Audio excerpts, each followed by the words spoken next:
சபாநாயகர் அப்பாவுடன் எதிர்க்கட்சித் தலைவர் இபிஎஸ் கடும் வாக்குவாதத்தில் ஈடுபட்டிருக்கிறார்.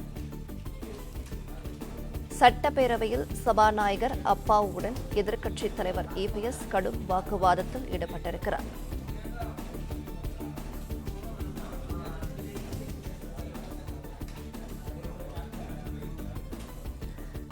சட்டப்பேரவையில் அதிமுக எம்எல்ஏ கே.பி. முனுசாமியை பேசவிடாமல் சபாநாயகர் தடுப்பதாக கூறி இபிஎஸ் வாக்குவாதத்தில் ஈடுபட்டிருக்கிறார். சட்டப்பேரவையில் சபாநாயகர் அப்பாவுடன் எதிர்க்கட்சித் தலைவர் இபிஎஸ் கடும் வாக்குவாதத்தில் ஈடுபட்டிருக்கிறார். அதிமுக எம்எல்ஏ கே.பி. முனுசாமியை பேசவிடாமல் சபாநாயகர் தடுப்பதாக கூறி இபிஎஸ் வாக்குவாதத்தில் ஈடுபட்டிருக்கிறார்.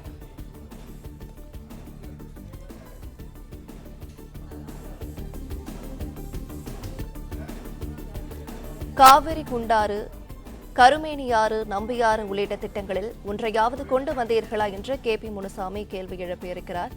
கூடுதல் விவரங்களை செய்தியாளர் ராஜகுமாரன் வழங்கிட கேட்கலாம். ராஜகுமாரன் வணக்கம். இந்த வாக்குவாதம் தொடர்பான மேலும் விவரங்கள்.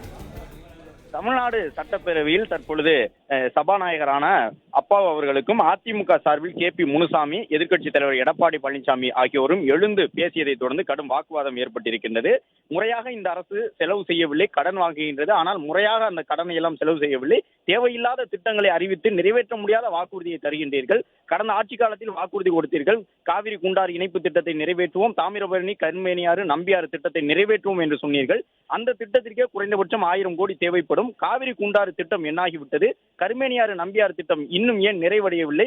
அதுபோன்ற திட்டங்களுக்கு நிதி ஒதுக்காமல் தேவையில்லாத திட்டங்களை அறிவித்து நிதி ஒதுக்குவது ஏன் என்று கே.பி. முனுசாமி கேள்வி எழுப்பினார். அப்பொழுது சபாநாயகராக இருக்கக்கூடிய அப்பா அவர்கள் குறுக்கிட்டு கருமேனியாறு, நம்பியாறு திட்டம் எல்லாம் நடைமுறைக்கு வர தொடங்கிவிட்டது, முதலமைச்சர் அதையெல்லாம் தொடங்கி வைத்து விட்டார் என்று கூறினார்.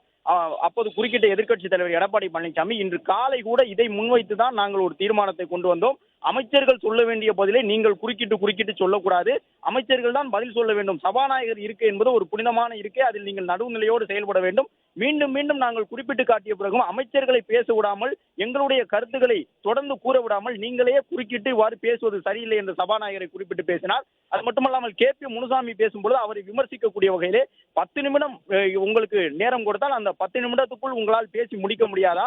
15 நிமிடத்திற்கு மேலே பேசிக் கொண்டிருக்கின்றீர்கள் என்று சபாநாயகர் அப்பா ஒரு கேள்வியினை கே.பி. முனுசாமியை நோக்கி எழுப்பியிருந்தார். அப்பொழுது கே.பி. முனுசாமி கோபப்பட்டு சபாநாயகரை விமர்சிக்கக்கூடிய வகையிலே சில கருத்துக்களை கூறினார். அதன் தொடர்ச்சியாக அவை முன்னவர் துரைமுருகன் எழுந்து என்றெல்லாம் சபாநாயகரை பார்த்து யாரும் பேசக்கூடாது, கே.பி. முனுசாமி அவர்களுடைய பிஹேவியர் சரியாக இல்லை, எங்களாலும் அதுபோன்று பேச முடியும் என்று எச்சரிக்கும் தொனியிலே கே.பி. முனுசாமியை பார்த்து சபாநாயகரை நீங்கள் ஒருமையில் பேசக்கூடிய விதமாக பேசுகின்றீர்கள், அப்படியெல்லாம் பேசக்கூடாது என்று அவை முன்னவர் துரைமுருகன் எழுந்து பேசினார். அது மட்டுமல்லாமல் கே.பி. முனுசாமி பேசுவதற்கும் எதிர்க்கட்சித் தலைவர் எடப்பாடி பழனிசாமி பேசுவதற்கும் சபாநாயகரான அப்பா அவர்கள் அனுமதி வழங்கவில்லை. ஏனென்றால் 10 நிமிடம் தான் பேச வேண்டும் என்று அவர்களுக்கு ஏற்கனவே நேரம் ஒதுக்கப்பட்டிருந்தது. அதையும் மீறி தொடர்ந்து பேசியதன் காரணமாக தற்பொழுது தொடர்ச்சியாக வாக்குவாதம் எழுந்திருக்கின்றது. எடப்பாடி பழனிசாமி, கே.பி. முனுசாமி தங்களுடைய கேள்விகளை முன்வைக்கக்கூடிய சூழ்நிலையில் சபாநாயகர் அப்பாவு சொல்லக்கூடிய கருத்துக்களுக்கு ஆதரவாக திமுக அமைச்சர்களும் பேசுவதால் தற்பொழுது அவையில் கடும் அமளி ஏற்பட்டிருக்கின்றது.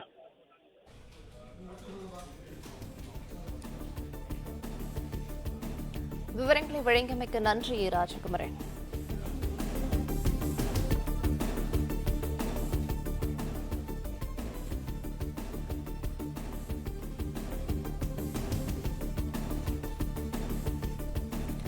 விளம்பர